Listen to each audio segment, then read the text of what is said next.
Okay. Anyway, as you're just after seeing, that was the immortal Hulk Hogan.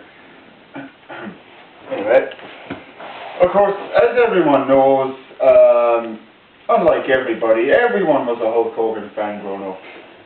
I was a Hulkamaniac, Jack T. Impact was a Hulkamaniac, Brew 25 was a Hulkamaniac, still is, poor bastard. Anyway. So today I'm going to do a little video on Hulk Hogan. Okay, let's talk about his early days in wrestling. He actually wanted to be a music star. He wanted to be a music star first, but then he was persuaded to become a professional wrestler. Yeah.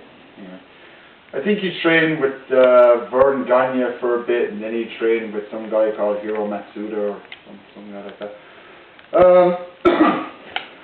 Started off in the WWF at the time. Didn't stay very long because he had a bit of an altercation with Vince McMahon Sr., Vince McMahon's father, because he wanted to go off and do Rocky 3 with Sylvester Stallone. When after the film, he was known as Thunder Lips. Of course, a lot of you people would know that.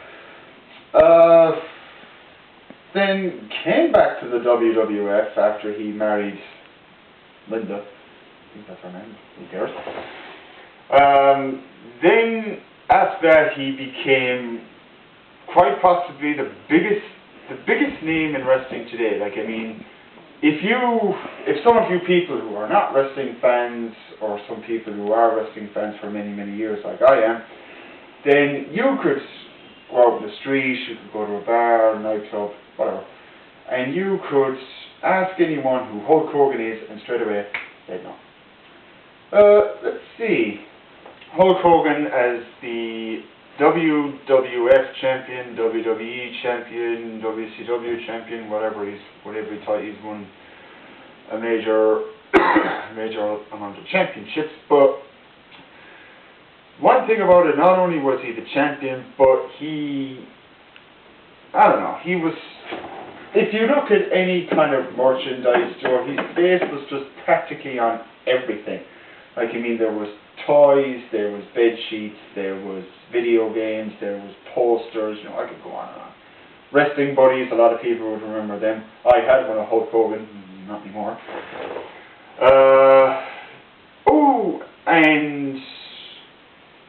The films that he did. Let's see, Suburban Commando, yeah, not too bad. Blunder in Paradise, or Thunder in Paradise as some of you people will call it. I will actually get back to Thunder in Paradise in a bit. Mr. Nanny, what can I say about that film? A big attraction like Hulk Hogan, and they had him wear a tutu. What the fuck? Why would you have a big muscly guy like Hulk Hogan, possibly the biggest attraction, wearing a fucking tutu? I don't get it. But, oh yeah, one thing I should mention about the whole WrestleMania 3 incident, which people just keep going on and on and on about, is the fact that Hulk Hogan, you know, he body slammed Andre the Giant, ended his 15-year career plus winning streak. Andre the Giant wasn't actually too happy about that. He actually wanted to kill Hulk Hogan. Well, to be honest, I couldn't actually blame him. But Vince McMahon Jr., that's the Vince McMahon we know and love now, made Andre sign a contract stating that he couldn't harm Hulk Hogan. Well, if I was Andre the Giant, I'd sign it, but still kill him. But that's another story for another time. And of course, everyone's talking about the body slam. Picks up Andre the Giant, body slams him. I mean, come on, we see that every time. Like, I mean, Andre the Giant body slam Big John Studd. No one made a big deal about that. WrestleMania, Kane body slamming Khali, Kane body slamming The Big Show. I mean, yeah, who cares? Okay, Hulk Hogan may have done it, but Andre the Giant body slammed the big guy before Hulk Hogan ever did. Anyway, then we go on to the whole Iraq sort of story, where, you know, America was in war in Iraq at the time, and Hogan was just kind of there, and he was just kind of thinking to himself, no, this is a quick way to earn more money for myself.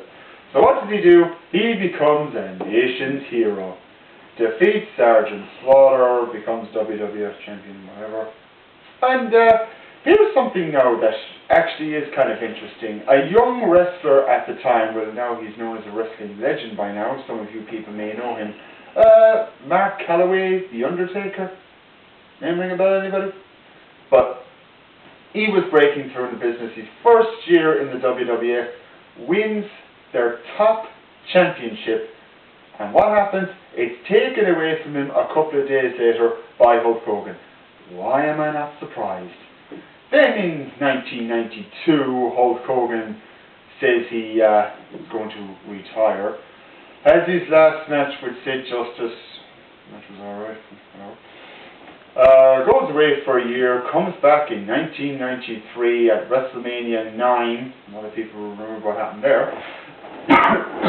Teams up with Brutus the Barber Beefcake against Money Incorporated, but at the time, Bret Hart was the WWE champion at the time, loses the championship to Yokozuna, possibly one of the biggest things that ever happened to Yokozuna in his entire life, God bless him. Has the championship. He's actually one of the very few international champions that they had. And what happens? Hulk Hogan takes that away from him after what? A couple of minutes? About 2 or 3 minutes? Who knows? Hulk Hogan comes in, boots him, gives him that stupid leg drop, pins him, and that's it. Hulk Hogan's the champion again. Then at the King of the Ring, Hulk Hogan was supposed to drop the belt for Bret Hart, but he didn't. And Bret Hart was pissed off about that. Not that you can blame him, but Yokozuna turns around, beats Hulk Hogan, becomes the WWF champion. Yokozuna drunk, because we all know that. But, oh yeah. Then, while Hulk Hogan was doing Thunder in Paradise, he gave someone that we all know and love, yeah right, Eric Bischoff comes up and says to Hulk Hogan, you know, how would you like to work for WCW? Yeah, sure, why not? So, basically, this is not going to be the end for me. This is only part 1 of my Hulk Hogan, of my true feelings about Hulk Hogan. We'll just wait for part 2 and I'll be back to you. Thank you.